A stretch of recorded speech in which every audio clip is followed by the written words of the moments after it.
What if I told you that just 60 minutes, one measly hour could have completely rewritten the past 200 years of human history? That every border on the map, every language you learned in school, even the culture you grew up in might have been entirely different because of one Dalot army column trudging through mud.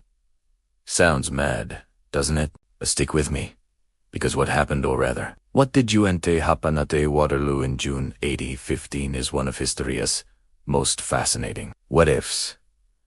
Imagine standing on those Belgian fields, rain-soaked and exhausted, watching Napoleon Bonaparte position his troops for one final, desperate throw of the dice. In our reality, he lost. His empire crumbled, and Britain became the dominant superpower for the next century. But what if the weather had been just slightly different? What if one crucial decision had gone the other way? Today, we're diving into an alternate timeline where Napoleon actually won at Waterloo. And trust me, the consequences are absolutely mind-blowing. Let's set the scene properly. It's June 1815, and Napoleon has done the impossible. He's escaped from exile on Elba and reclaimed the French throne. Europe's old guard, Britain, Prussia, Austria, Russia, they're all absolutely fuming. They thought they'd seen the last of this Corsican upstart, and now he's back, rallying France behind him once again. So they assemble another coalition army, determined to crush him once and for all. The Duke of Wellington commands a mixed force of British, Dutch, Belgian, and German troops. They're positioned near a small Belgian village called Waterloo, waiting. Meanwhile, Prussian forces under Field Marshal Blücher are racing toward the battlefield from several miles away. The plan is simple. Wellington holds the line until the Prussians arrive. Then together they overwhelm the French. Standard coalition warfare. Really. Napoleon knows this too. He's got one shot to defeat Wellington before Blücher shows up. If he can't manage that, he's finished. The French army is battle-worn, tired from recent fighting, but their morale is still surprisingly strong. They believe in their emperor, and he believes in them. Everything comes down to timing. Now, here's where our alternate history begins to diverge. In the real battle, heavy rain the night before turned the battlefield into a muddy quagmire. Napoleon had to wait hours for the ground to dry enough to move his artillery effectively. Those crucial hours gave Wellington time to prepare and gave Blücher time to get closer. But in our alternate timeline, imagine the rain stopping earlier. The clouds drift away faster, the summer sun breaks through, and the ground firms up more quickly. Napoleon, ever the opportunist, recognizes this advantage immediately. Instead of waiting until midday as he did historically, he launches his attack several hours earlier. This single decision born from slightly better weather becomes the first domino to fall in a completely different sequence of events. The French artillery opens up earlier and with devastating accuracy. Without the mud to absorb the impact, cannonballs bounce and skip across the battlefield, tearing through Wellington's lines with horrifying efficiency. The British commander remains calm. He's famous for his composure under pressure, but he can feel the situation slipping. He's forced to commit his reserves earlier than planned, plugging gaps in the line that shouldn't have appeared yet. Those reserves were supposed to be Wellington's ace in the hole when the Prussians arrived. Now they're already engaged, already bleeding, already struggling just to hold the line. Every small advantage Napoleon gains compounds the last, and the French momentum begins building like a snowball rolling downhill. Then comes the cavalry charge. Historically, Napoleon's cavalry attacked too late in the day, after they were already exhausted, and they achieved very little. But in this alternate version, with the earlier start time, the French horsemen thunder across the field at precisely the right moment. They're fresh, they're coordinated, and they hit the British infantry squares, those supposedly impenetrable defensive formations, with tremendous force.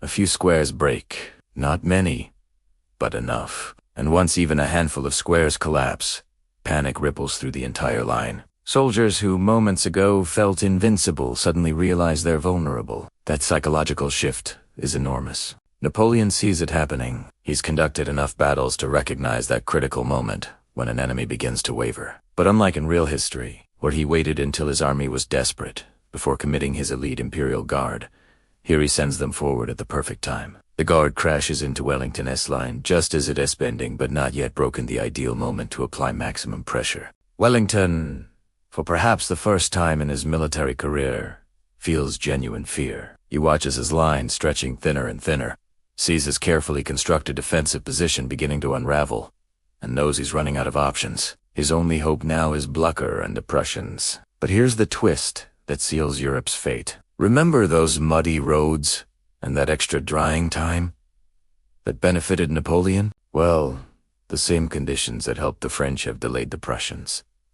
Not by much, just 1 hour. 60 minutes. But in battle, an hour can mean the difference between victory and annihilation. When Blücher's forces finally reach the battlefield, they don't see a French army on its last legs, desperately clinging to survival. Instead, they see Napoleon's forces surging forward with frightening momentum, Wellington's army in retreat, and French artillery already pivoting to meet this new threat. The Prussians are exhausted from their forced march. They're not properly formed up.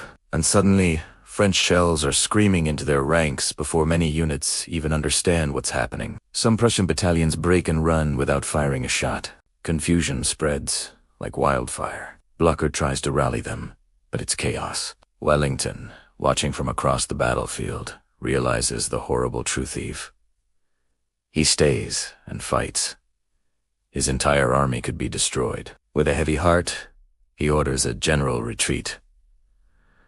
The French don't just win, they absolutely demolish the coalition forces. As evening falls on June 18, 1815, the impossible has happened. Napoleon has won at Waterloo.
The news spreads across Europe like lightning. In Paris, the streets erupt in celebration. People who'd been cautiously optimistic about Napoleon's return are now ecstatic. In London, there's shock and disbelief. In Vienna, Berlin, and St. Petersburg, there's outright panic. The monarchs and ministers of Europe had convinced themselves that Napoleon was finished, that the era of French dominance was finally over. Now they're facing a revived emperor whose legend has only grown stronger. But here's what makes this alternate timeline so fascinating. Napoleon isn't the same man who conquered Europe a decade earlier. His exile on Elba humbled him. His close brush with disaster at Waterloo and victory reminded him how fragile power truly is. Instead of immediately launching new conquests, he surprises everyone by offering peace. Now, this isn't a peace of equals, mind you. Napoleon is negotiating from a position of strength, and he knows it. But he's also smart enough to realize that another prolonged war could destroy France completely. So he crafts a proposal that's brilliant in its pragmatism. To Britain, still reeling from their catastrophic defeat, Napoleon offers a deal. You keep your navy, you keep your colonial empire, but you acknowledge French dominance on the European continent. And here's the shocking bit: Britain accepts. The public is exhausted. The government is in crisis, and the thought of funding another massive military campaign is deeply unpopular. Better to make peace and rebuild. With Britain neutralized, Napoleon can focus on reshaping continental Europe, but instead of ruling through constant warfare as he did before, he takes a different approach. He builds infrastructure, spreads the Napoleonic codist revolutionary legal system across borders, and creates a federation of states, all loyal to France. Roads improve, education expands, and a unified economic system begins to take shape. This is where things get really interesting. Without the constant warfare that defined Napoleon's first empire, Europe actually prospers. Investment flows into technology and industry rather than armies and weapons. Railways spread across the continent earlier than in our timeline. Cities grow faster. Ideas and innovations cross borders more freely. Russia, under Tsar Alexander, watches all this nervously. But Napoleon, learning from his catastrophic invasion of Russia in our timeline, opts for diplomacy instead of war. Trade agreements are signed, ambassadors exchange pleasantries, and gradually Russia realizes that cooperation with France is more profitable than opposition. A new balance of power emerges by this time. It's centered on Paris, not London. As décades pass, the alternate world becomes simultaneously familiar and utterly strange. Because European nations aren't constantly at war, they have resources to invest in progress. The Industrial Revolution accelerates under more organized, centralized planning. French becomes the dominant language of law, diplomacy, and administration across the continent. Paris evolves into the unquestioned cultural capital of the world, attracting the greatest artists, inventors, and thinkers. Britain, meanwhile, takes a very different path. Defeated militarily, they turn inward, focusing on economic reforms and social development. The British Empire continues expanding overseas, but without the same swagger and assumed superiority. Competition with France shifts from battlefields to trading floors. Across the Atlantic, the United States watches this new European order with cautious interest. A strong, unified Europe means tougher economic competition, and because Napoleon no longer needs quick cash, France keeps certain colonial holdings it historically sold off, like Louisiana, perhaps. This alters the balance of power in North America and the Caribbean in subtle but significant ways. Nationalist movements still arise, as they inevitably do, but they target the centralized French system rather than scattered local monarchies. Revolutions become slower burns rather than explosive uprisings. Countries that historically gained independence early might remain under French influence longer, whilst others might break free sooner. The entire rhythm of European political development shifts. One of the most profound changes comes in culture and identity. Growing up in this alternate Europe, you might speak French as naturally as your native language. Your legal system, your units of measurement, your educational structure all shaped by French influence. British culture, while still vibrant, develops under the shadow of French dominance rather than as the culture of the world's superpower. Real-world conflicts might never occur. The Crimean War, for instance, arose partly from the power vacuum and tensions after Napoleon's defeat. In this timeline, with France as the stabilizing hegemon, such conflicts might be resolved diplomatically or might never arise at all. Here's the question that haunts this alternate timeline, though.